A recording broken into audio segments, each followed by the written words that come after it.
Good evening, everyone. Now on stage, excusably and Martin Grosshauser, simulating the photovoltaic potential of roofs and facades with WebGL and OpenData in real time. So what they told me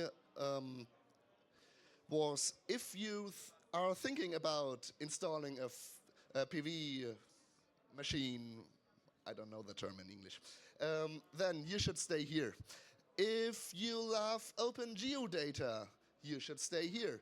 And if you like fancy 3D simulations with WebGL, then you should definitely stay here. Big applause for those two.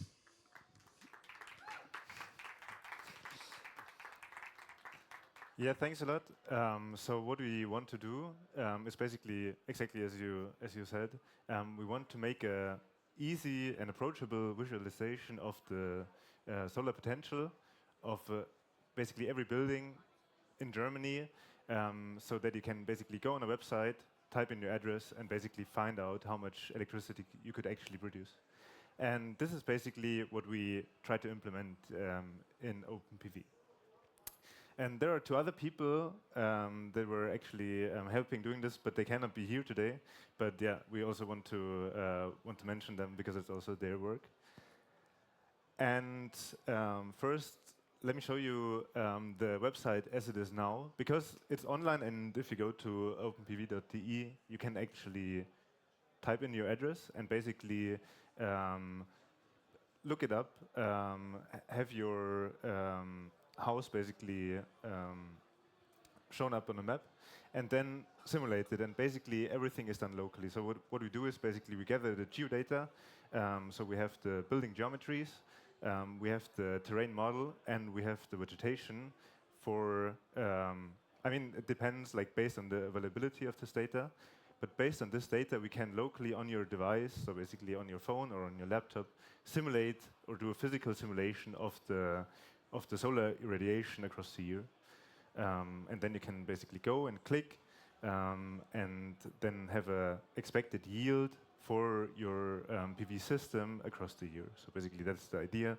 You can see it, you can draw your PV system, and then also have a estimation based on how much electricity you use per year and whether you want to install a battery storage or not.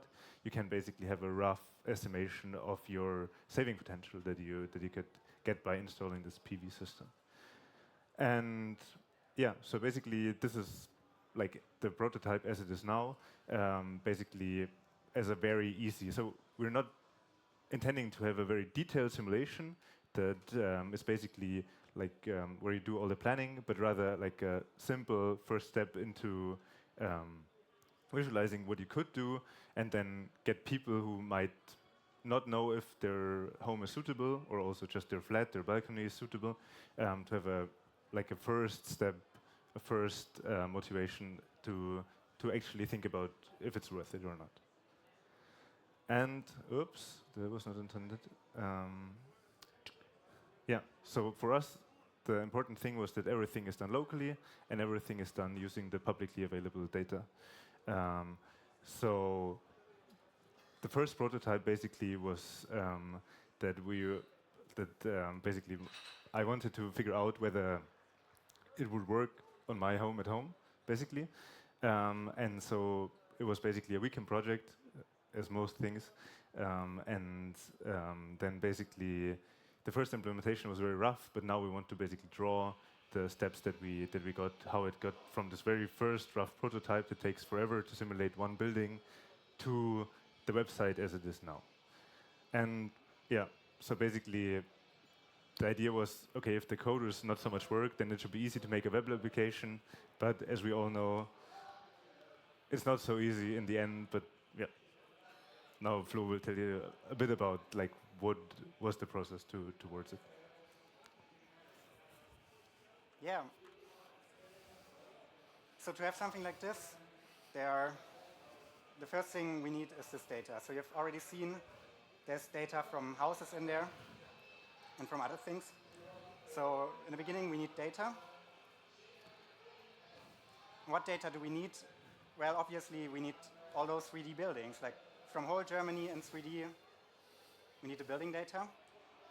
Then vegetation, like trees, are also very often responsible for shading. So we need data about trees in Germany.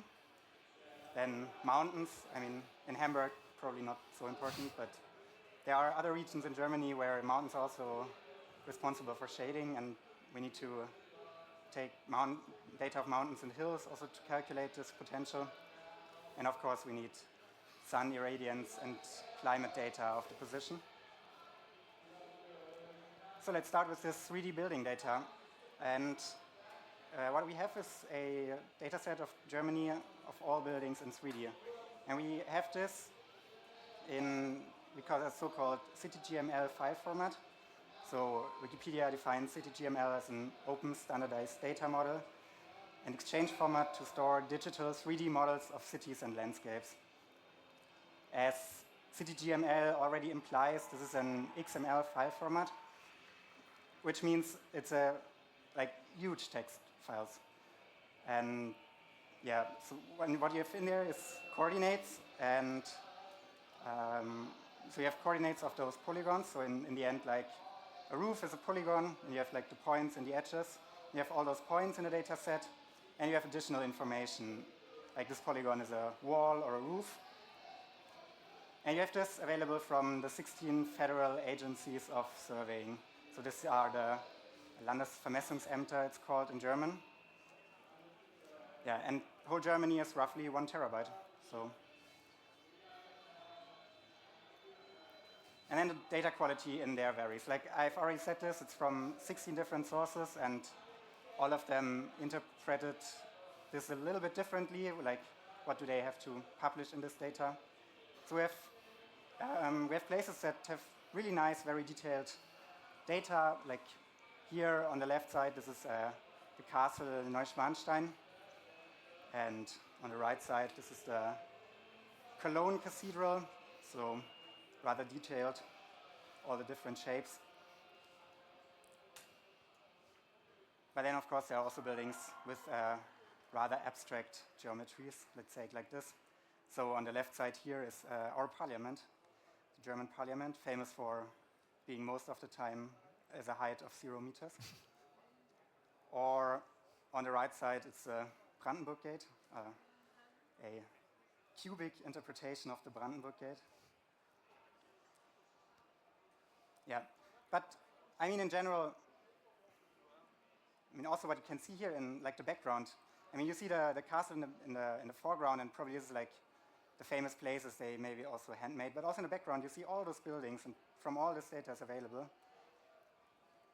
And these are this text files where you have all this data. This is the CityGML text file. It's a terabyte of text, and you have this position list, like the numbers there, which are the actual coordinates in X, Y, Z. And then you have ideas for your different polygons, and you have also some additional information, like this polygon is a roof surface. Yeah, and we think this is quite awesome. Like, it's great that we have all this data, and it's also rather new. And it comes, so it's available for all of Germany since this summer, and this is mostly due to European Union. So there's a directive 2019-1024 from June 2019 on open data and the reuse of public sector information. And the idea there was, because all this data was gathered by those 16 different survey institutes in Germany, but they sold this data, so it was like hidden, and it was quite expensive to get this data. And then the European thought about like common goods and also defined data more as a common good. And then they defined which sort of data should be publicly available. And those buildings are actually part of this data. And now since this year, we have buildings, and we can build applications like that.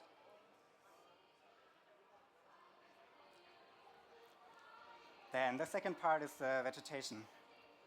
So this was also visible in the GIF before.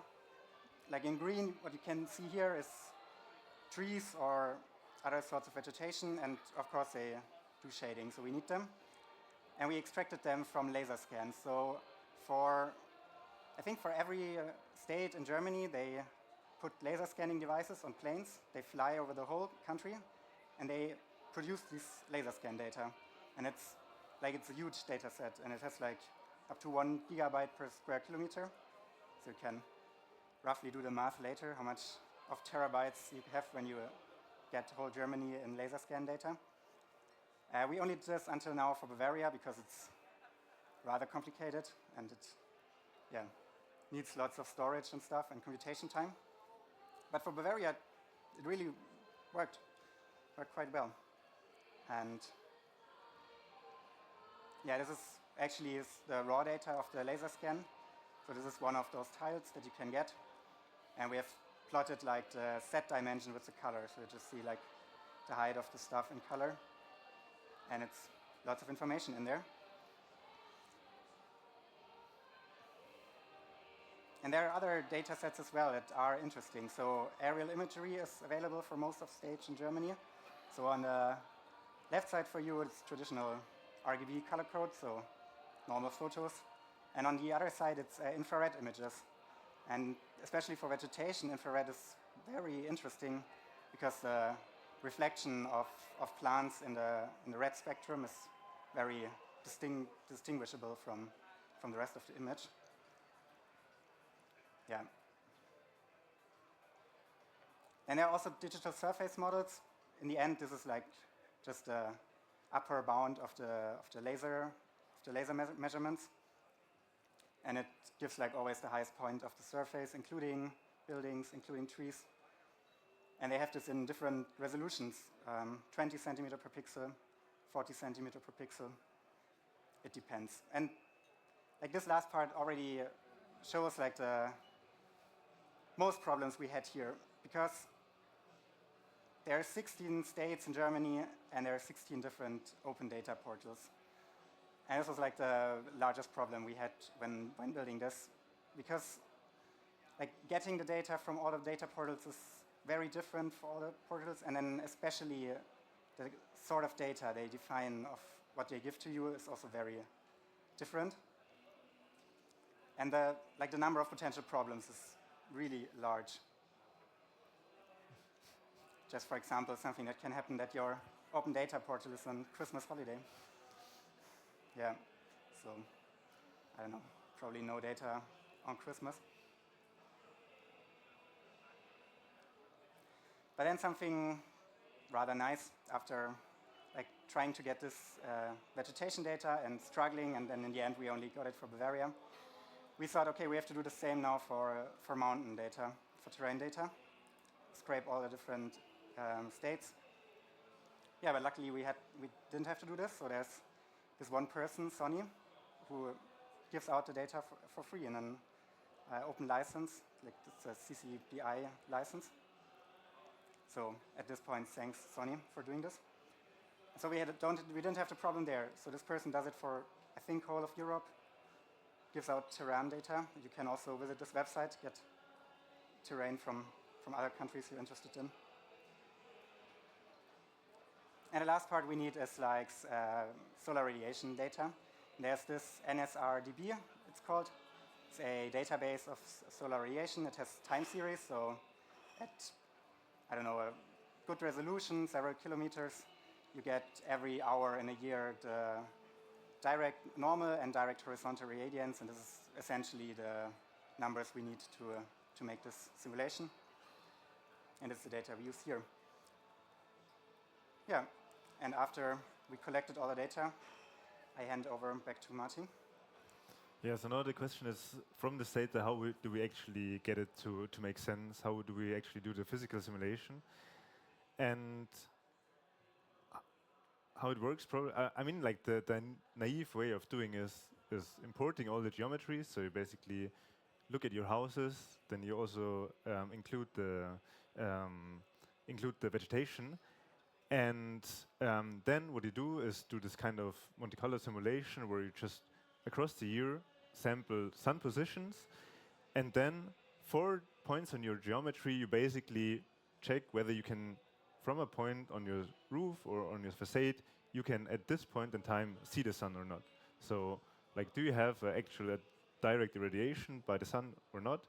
And do you have a direct or an indirect irradiation by do you see the sun? Do you see the sky? Because the sky, like in Central Europe, contributes a lot. So there is not only direct irradiation, but also just by seeing like a part of the sky which is bright, gives you additional radiation. So it can actually make sense to install a PV system on a north slope of a roof, because even if you never get direct irradiation, because the sun is never there, basically, you still get enough indirect irradiation so that it actually makes sense to put it there. So now the problem is, if you do this for like the naive approach, where you just load all the geometries and then just trace everything, all the triangles against each other triangle, basically, then it just explodes, because you have, like, for say 300 some positions, you have 10,000 triangles times 10,000 triangles. So you have already 10 to the 9 intersections that you have to compute. So you need a way of speeding it up, because you don't want to actually run it on your CPU. So we tried different approaches, which did not work as well as expected. So I mean, like, especially the ONNX and the WebAssembly, they never got actually the speed. But what worked well was WebGL. So basically, in the end, what we did was we implemented the Müller-Tambore algorithm in a parallel fashion with WebGL, and so you just trace everything on the GPU. So it's not beautiful, because it's still kind of brute force, because you don't do a lot of like nice computation of what can shade something or not, but we just do everything, but we just push it to the GPU and it's fast, so it's good enough, basically. And yeah, so this is published as a package, so you can basically just download it or include it into your software. And it basically takes in the geometries, takes in the sum positions, and then basically simulates the whole thing and gives you the yield on the surface. And so now, what did we actually learn from it, or what were the things that we still want to do in the future? So the thing is, like, it was both harder and easier than we expected. So the thing is that with the, like, basically from the beginning, from the whole data processing, then the actual simulation, then the whole things around it, so the user interface, the address lookup and everything, there's in the end a lot of moving parts. So just like, even if it's just a small project with only 4 people involved, it somehow creates a lot of like friction when you have to adjust something. Then like you have a ton of downstream things that you also have to adapt.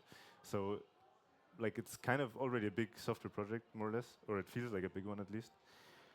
But what has worked oftentimes was just implementing things like in the most stupid way that you could imagine, and not try to think of something smart, but just do the most plain thing that you can think of, and that's the thing that we stuck with, because it's the one that works most reliably. And also because, I mean, for us, it's not really about the software in the end, but about like creating the impact of getting people to actually like do something, right? Because what we want to do in the end is like have the people actually get out there to their balcony or to their roof and install a PV system. But so basically, we really have to narrow it down to our user group. So this is like really the most important thing, that for those people that we want to reach, it makes sense. Like, it doesn't have to be too complicated and not too simple. Yeah, so that was a bit the trade-off. So basically, it's really like the goal is really a low entry barrier website, with the aim of just kind of get the foot into the door, basically. And the 3 main pillars that we were like struggling with, but like, people are really like, the correctness, it's really important. Like, even if the physical simulation seems a bit overkill for just a simple visualization, like, people are very aware of like, there's this bush in front of their house and there's this like gable roof that kind of shades it. So like, we were surprised by how much people actually cared about like that the simulation makes sense for them. So no shortcuts there.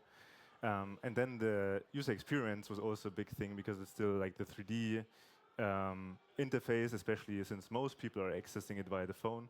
It's really something that like you have to try a lot and still not all the way there. That you have a 3D interactive thing rendering on the phone, but at the same time that you interact with via your finger.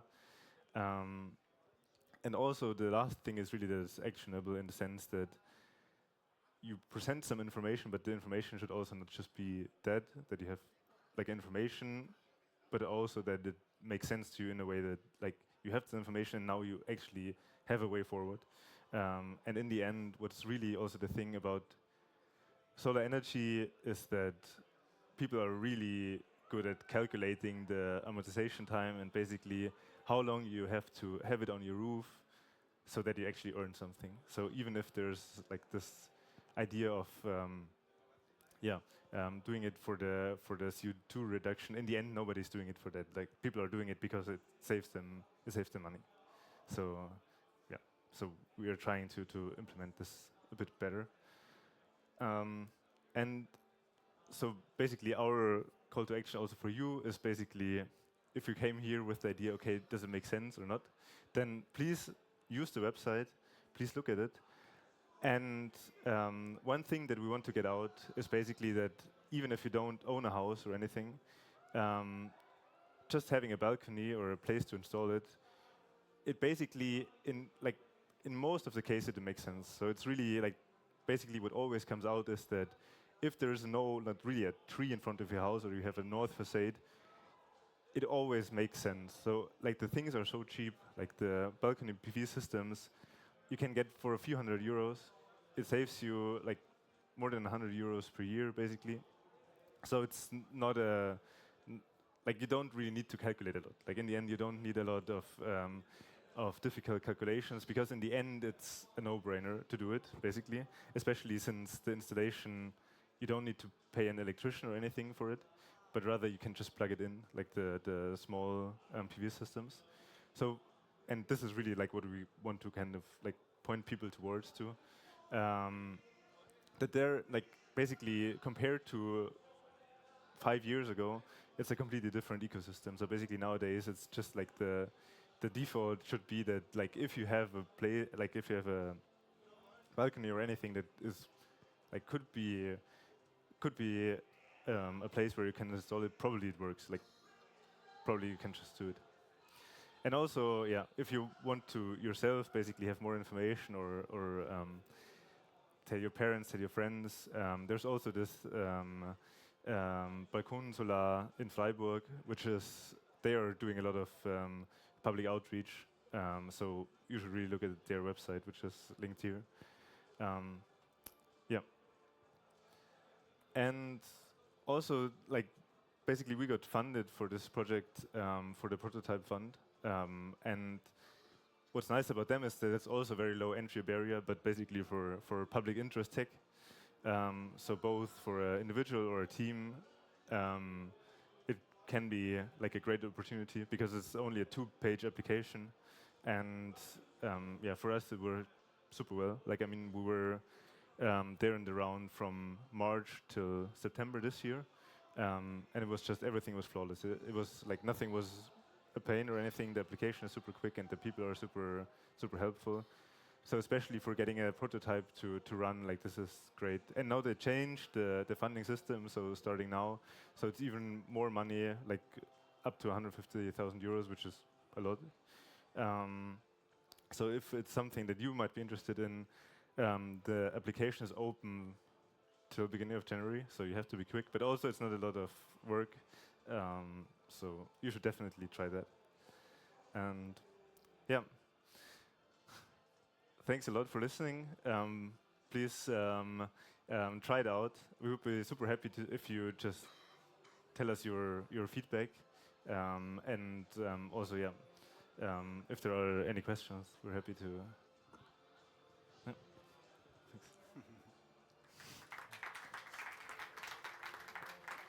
Thank you very much. Are there any questions from the internet? No. Are there any questions from the audience? I don't see any. Oh, there's one. Yeah, thanks for the nice work. I already checked your website and I was confused why there are data missing for the Saarland and Mecklenburg-Vorpommern. Do you know the reason? Is it still missing? So I think for Mecklenburg-Vorpommern it's updated by now. Okay, So we had for both states, we had the problem that the data was like, I think for Saarland, we had a problem that they just returned 2D data. So they did not return any set values, which is no 3D building data anymore.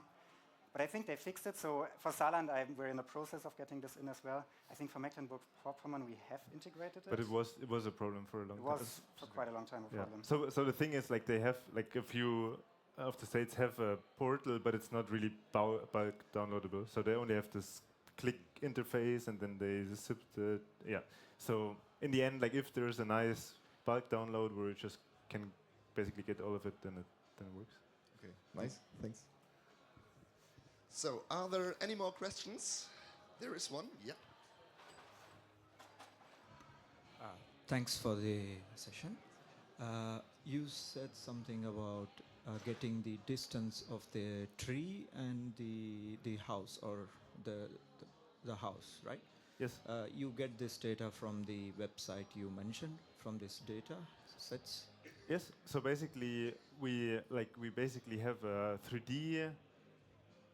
Like, we have basically the 3D geometry of all the buildings.